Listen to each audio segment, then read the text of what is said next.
बहुत समय पहले की बात है। किसी नगरी में एक युवक रहता था। वह स्वभाव से बहुत ही शर्मीला किस्म का व्यक्ति था। वह इतना शर्मिला था कि कोई भी नया व्यक्ति उसके सामने आता तो वह बोलने में हिचकिचाता था और उसकी जुबान ही नहीं खुलती थी। यहाँ तक कि जब किसी व्यक्ति से बात करते समय भी वह घबराता था। उसे बात करने में भी शर्म आती थी और उसे अपनी समस्याओं को किसी के साथ साझा करने में दिक्कत होती थी, जिस कारण अपनी समस्याओं के कारण खुद ही परेशान रहता था और उसका जीवन ठीक तरीके से नहीं चल रहा था। धीरे धीरे समय बीतता गया, लेकिन उस युवक की शर्माने की आदत और भी बढ़ती चली गई।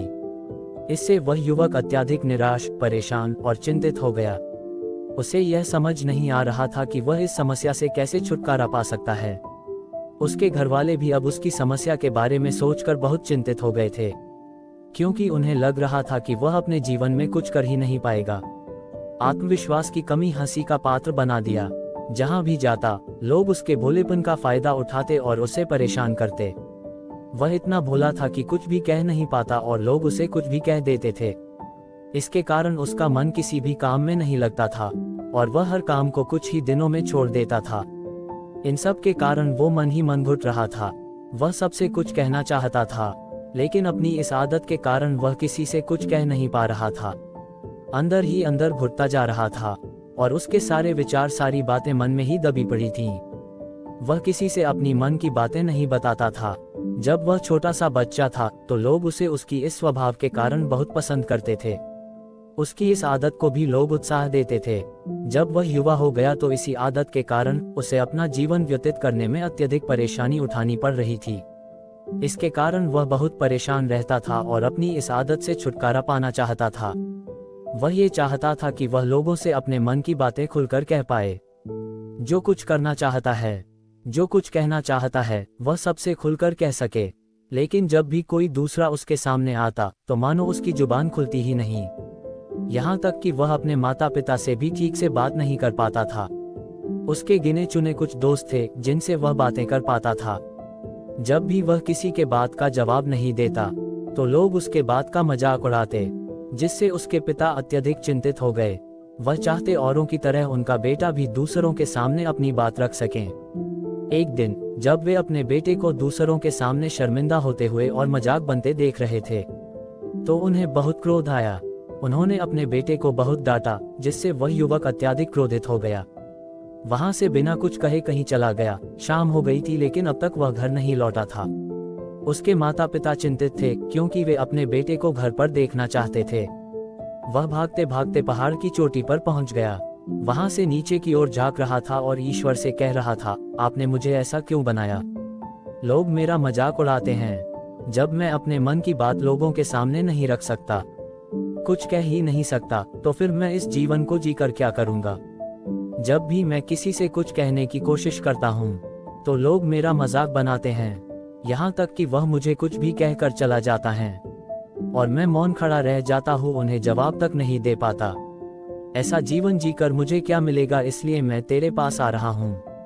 जैसे ही वह पहाड़ से कूदने वाला था, एक आवाज आई, बेटा, जान देना तो बहुत आसान है, लेकिन ईश्वर के दिए हुए इस जीवन रूपी अनमोल उपहार को तुम वापस नहीं पा सकते।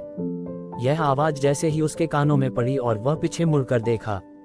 जब वह पीछे मुड़कर देखा तो उसने एक बौद्ध भिक्षु को अपने पीछे खड़े हुए पाया। उन्हें देखकर वह अपने कदम पीछे खींच लिए और चुपचाप वहां पर खड़ा हो गया। अपनी आदत के कारण उसने उनसे कुछ नहीं कह पाया। तभी बौद्ध भिक्षु ने पूछा, बेटा, आखिर क्या बात है और तुम यहाँ पर क्या कर रहे हो? तुम अपने जीवन को क्यों समाप्त करना चाहते हो? यह अनमोल जीवन बहुत कम लोगों को मिलता है और तुम्हें ये जीवन व्यर्थ लग रहा है। क्या मैं जान सकता हूँ इसके पीछे का कारण? तब तक युवक कहता है, नहीं नहीं, मैं तो बस यहाँ खड़ा होकर पहाड़ की ऊंचाई को देख रहा था। तब बौद्ध भिक्षु कहते हैं, बेटा, मैं जानता हूँ तुम यहाँ क्या करने आए थे। तुम मुझसे कुछ नहीं छिपा सकते, लेकिन मैं चाहता हूँ कि तुम अपनी समस्या मुझे खुद बताओ, ताकि मैं तुम्हें उसका समाधान बता पाऊँ। यदि तुम चाहते हो कोई तुम्हारी मदद करे तो इसके लिए पहले तुम्हें ही आगे बढ़ना होगा। यदि तुम चाहते हो कि मैं तुम्हारी मदद करूं तो मुझे तुम्हें अपनी समस्या बतानी होगी, वरना मैं कुछ नहीं कर पाऊंगा। बौद्ध भिक्षु के इस बात को सुनकर वह युवक कहता है, मैं बिल्कुल ठीक हूँ, सच कह रहा हूँ, मुझे कोई परेशानी नहीं है।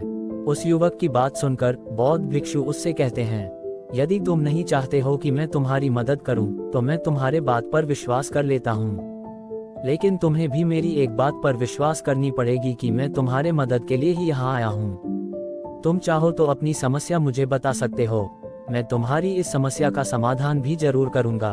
उसके जवाब में युवक कहता है, नहीं नहीं, मैं बिल्कुल ठीक हूँ। इस बात पर बौद्ध भिक्षु कहते हैं, अगर तुम चाहते हो मैं यहाँ से चला जाऊं तो मैं यहाँ से चला जाता हूँ। लेकिन मेरी एक बात याद रखना, मेरे जाने के बाद मैं तुम्हारी कोई मदद नहीं कर पाऊंगा और हो सकता है कि तुम्हारी मदद के लिए कोई और आगे भी ना आए। इतना कहकर भिक्षु जाने लगा। वह युवक खड़ा होकर बौद्ध भिक्षु की सारी बातें सुन रहा था। जैसे ही बौद्ध भिक्षु कुछ दूर पहुंचे, तभी उस युवक ने जोर से आवाज लगाई, हे गुरु, मेरी समस्या बहुत बड़ी है, क्या आप इसका समाधान कर सकते हैं? ये सुनकर बौद्ध भिक्षु वहीं पर खड़े हो गए। पीछे मुड़कर उन्होंने उस युवक की बात का जवाब देते हुए कहा, बेटा, दुनिया में कोई भी ऐसी कोई समस्या नहीं है जिसका कोई समाधान ना हो। यदि तुम मुझे अपनी समस्या बताओगे तो मैं उसका समाधान जरूर करूंगा। तब वह युवक बुद्ध भिक्षु से अपनी समस्या बताते हुए कहता है, गुरुदेव, मेरे लिए एक ही समस्या है जो बहुत बड़ी हजारों समस्या के बराबर है, शर्म, जिस कारण मैं किसी से कोई बात नहीं कह पाता हूँ। यहाँ तक कि मैं अपने मन की बात किसी को नहीं बता पाता। जब भी मैं किसी से बात करने की कोशिश करता हूँ तो लोग मेरा मजाक उड़ाते हैं। जब कोई मुझे खरी खोटी सुनाता है तो मैं उनका जवाब नहीं दे पाता हूँ। मैं लोगों की तरह वाक्पटु बनना चाहता हूँ। मैं लोगों की तरह सवाल जवाब करना चाहता हूँ। मैं मन की बात कहना चाहता हूँ। मैं इस दुनिया से कदम मिलाकर चलना चाहता हूँ, आगे बढ़ना चाहता हूँ। क्या इसका कोई समाधान है?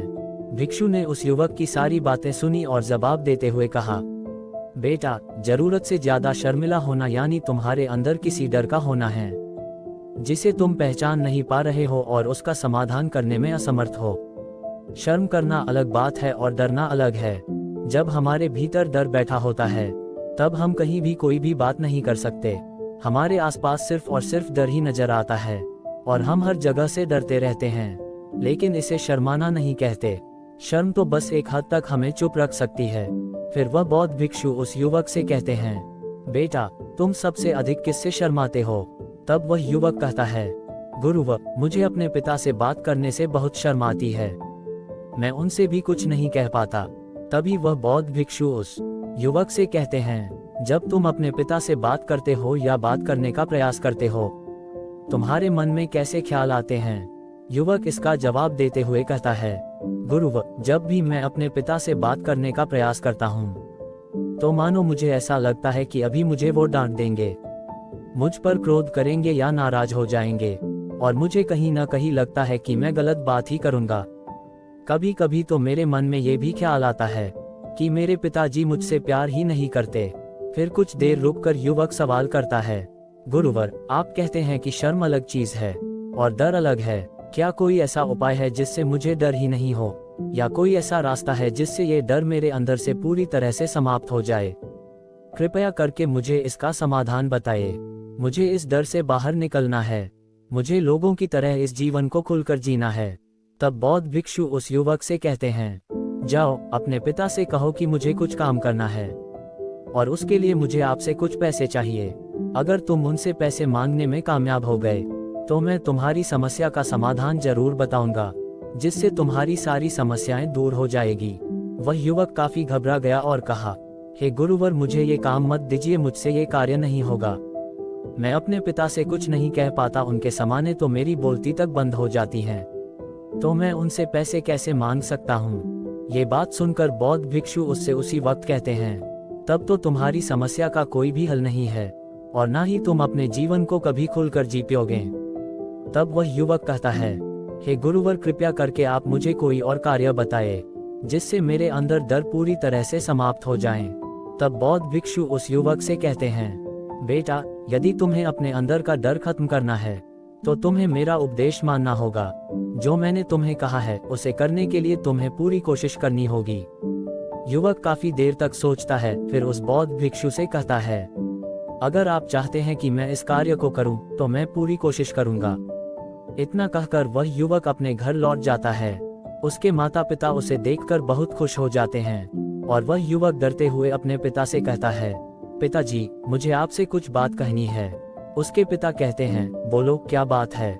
युवक कहता है, मैं कुछ काम करना चाहता हूँ, उसके लिए मुझे पैसा चाहिए, क्या आप मुझे पैसा दे सकते हैं। इतना सुनकर उस युवक के पिता ध्यान से उसकी ओर देखते हैं। काफी देर तक देखने के बाद वे खुशी से झूम उठते हैं और तुरंत ही कुछ पैसे उन्होंने अपने पुत्र के हाथों में रख दिए और कहा, इतना पैसा काफी है या तुम्हें और पैसा चाहिए। उस युवक ने कहा, नहीं नहीं, इतना पैसा काफी है, मैं इतने से ही काम चला लूंगा। वह युवक पैसे लेकर दौड़ते हुए तुरंत बौद्ध भिक्षु के पास पहुंचा। वह युवक पैसों को अपने हाथों में लिए दिखाते हुए कहता है, गुरुवर, जैसा कि आपने कहा था, मैं पैसे लेकर आ गया हूँ। मैंने अपने पिता से पैसे मांग लिए हैं, अब आप मेरी समस्या का समाधान बताइए। बौद्ध भिक्षु उस युवक से कहते हैं, बालक, इतनी जल्दी क्या है, अभी तो तुम्हें मेरे लिए एक और काम करना होगा, तभी मैं तुम्हारी समस्या का समाधान बता पाऊंगा। और हाँ, अगर तुम मेरे इस काम को नहीं करोगे तो फिर मैं तुम्हें कोई समाधान नहीं बता पाऊंगा। तब वह युवक कहता है, मैंने तो अभी आपका एक काम किया है और आप मुझे फिर दूसरा काम करने के लिए कह रहे हैं। बौद्ध भिक्षु कहते हैं, हाँ, तुम्हें मेरा एक और काम करना होगा। एक बार के लिए वह युवक काफी सोच विचार करता है, फिर बौद्ध भिक्षु से कहता है, अच्छा ठीक है, बताए अब मुझे क्या करना है। बौद्ध भिक्षु उस युवक से कहते हैं, जाओ और यह पैसे जो तुमने अपने पिता से मांग कर लाया है, इसे वापस अपने पिता को लौटा दो और साथ ही यह भी कहना कि मैं अभी काम नहीं करना चाहता हूँ, लेकिन जब समय आएगा तो मैं ये पैसे वापस आपसे मांग लूंगा। ये बात सुनकर युवक एक बार फिर से ऊपर से नीचे तक काम गया और कहा, हे गुरुवर, आप मुझे कोई और काम सौंप दीजिए, मैं उसे जरूर करूंगा, लेकिन अब यदि मैं पैसे लेकर उनके पास वापस गया तो वह क्या सोचेंगे मेरे बारे में, मैं तो शर्मिंदा हो जाऊंगा। इसलिए गुरुवर, कृपया करके आप मुझे दूसरा काम दीजिए। तभी बौद्ध भिक्षु उस युवक से कहते हैं, बेटा, जो काम मैंने तुझे सौंपा है उसी कार्य को पूरा करो, अन्यथा तुम्हारी समस्या का समाधान मैं नहीं बताऊंगा। काफी सोच विचार करने के बाद वह युवक बौद्ध भिक्षु से कहता है, ठीक है गुरुवर, मैं वापस जाता हूँ और यह पैसे लौटा कर आता हूँ। वह तुरंत अपने पिता के पास वापस लौटा और कहा, पिताजी, मैं अभी यह पैसे नहीं लेना चाहता, आप इसे वापस ले लीजिए, जब मुझे जरूरत पड़ेगा तो मैं मांग लूंगा। उस युवक के पिता ने उसके तरफ काफी देर तक घूर घूर कर देखा और मुस्कुराते हुए कहने लगे, मैं जानता हूं कि किसी भी काम को करने के लिए उसके बारे में पहले सभी जानकारी इकट्ठा करना जरूरी होता है। कैसे और कब तक करनी है इसकी भी जानकारी लेनी जरूरी है। कोई भी काम ऐसे ही नहीं शुरू किया जा सकता है, उस काम में हम सफल होंगे या नहीं इसका भी अनुमान लगाना जरूरी होता है। और जब हम इन सभी के बारे में सही जानकारी प्राप्त कर लेते हैं तभी हमें पैसे लगाना चाहिए। मुझे बहुत खुशी है कि तुमने ये सही निर्णय लिया है। जब तुम्हें ये समझ आ जाए कि तुम जो काम करने जा रहे हो वह सही है, तब मैं तुम्हें ये पैसे वापस लौटा दूंगा। युवक अपने पिता से ये सारी बातें सुनकर मन ही मन बहुत खुश था। उसने यह उम्मीद तक नहीं की थी कि उसके पिता हंसकर इस तरह से उसे सारी बातें समझाएंगे। वह मन ही मन ये सब सोच ही रहा था। तब तक उसके पिता उसके और करीब आए और अपने उस युवा बेटे को गले से लगा लिया। उसे बहुत अच्छा लगा और उसे ऐसा लगा जैसे उसका हौसला बढ़ गया हो। उसके बाद वह युवक वापस बौद्ध भिक्षु के पास लौट आया और कहा, गुरुवर, जैसा आपने कहा ठीक मैंने वैसा ही किया, मैंने पैसे अपने पिता को वापस कर दिया है। कृपया करके अब तो मेरे समस्या का समाधान बता दीजिए। तभी बौद्ध भिक्षु उस युवक से कहते हैं, बेटा, इतनी जल्दी क्या है, अभी तो तुम्हें मेरे लिए एक और काम तो करना ही पड़ेगा।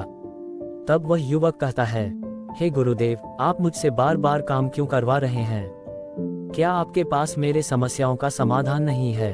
आप मुझे औरों की तरफ ही बेवकूफ तो नहीं बना रहे हैं?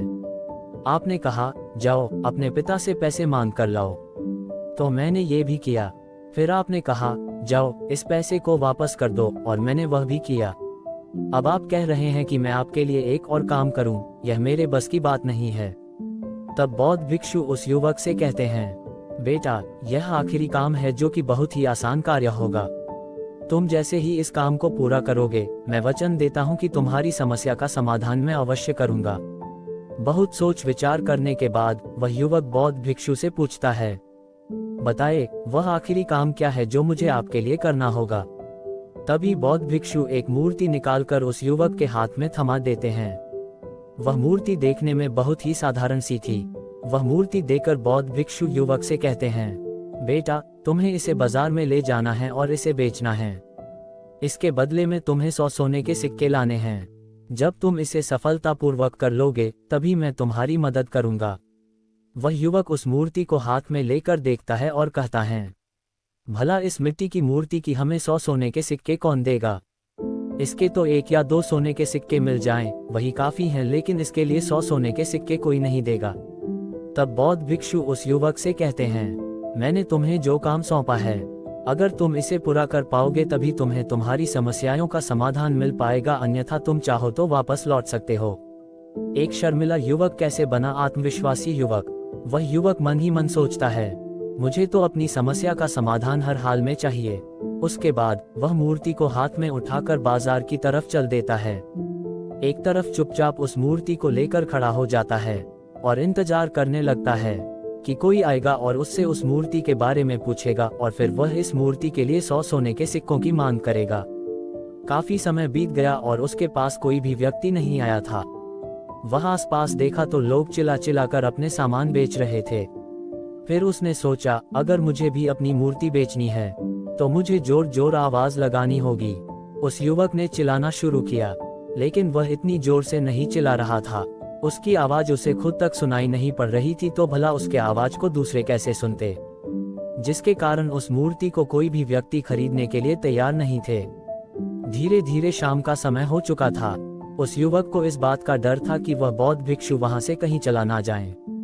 तब उसकी समस्या का समाधान कौन देगा, ये सोचकर उसने जोर जोर से आवाज लगानी शुरू किया, 100 सोने के सिक्कों में यह मूर्ति ले लो।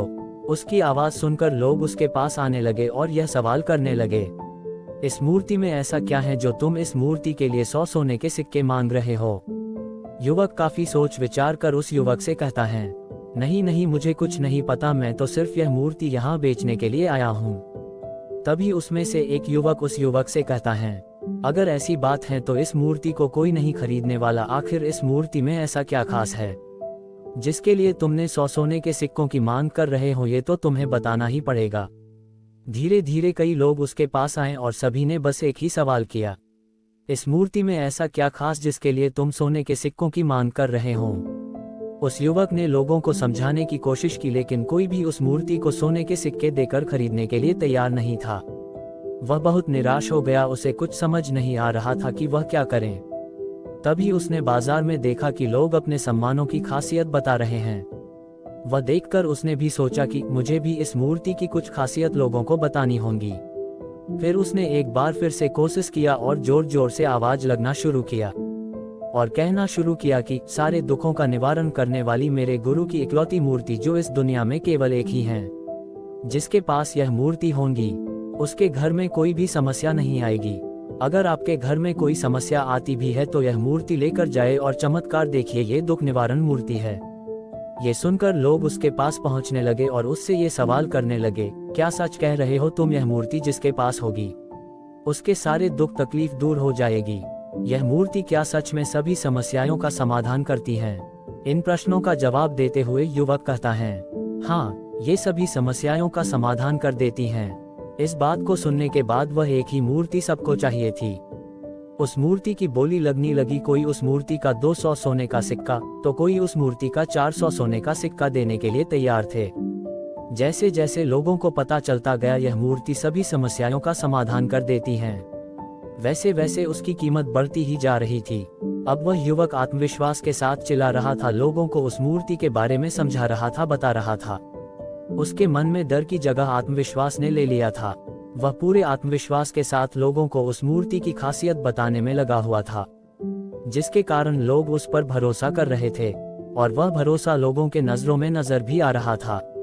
जैसे जैसे अंधेरा होते जा रहा था, भीड़ मानो कम होने का नाम ही नहीं ले रही थी। लोग उस मूर्ति को खरीदना चाहते थे।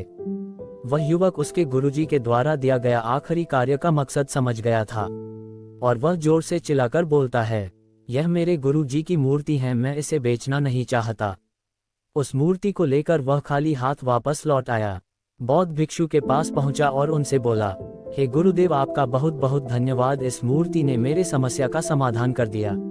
मुझे समझ आ गया कि मेरी क्या समस्या थी। मैं इसे बेचकर आपके लिए सोने के सिक्के तो नहीं लाया, लेकिन मुझे मेरी समस्या का हल जरूर मिल गया है। इस बात को सुनकर बौद्ध भिक्षु कहते हैं, मैंने तुम्हारी समस्या का समाधान नहीं किया, तुमने तो खुद ही अपने समस्या का समाधान कर लिया है। तुम्हारे मन में हजारों सवाल थे।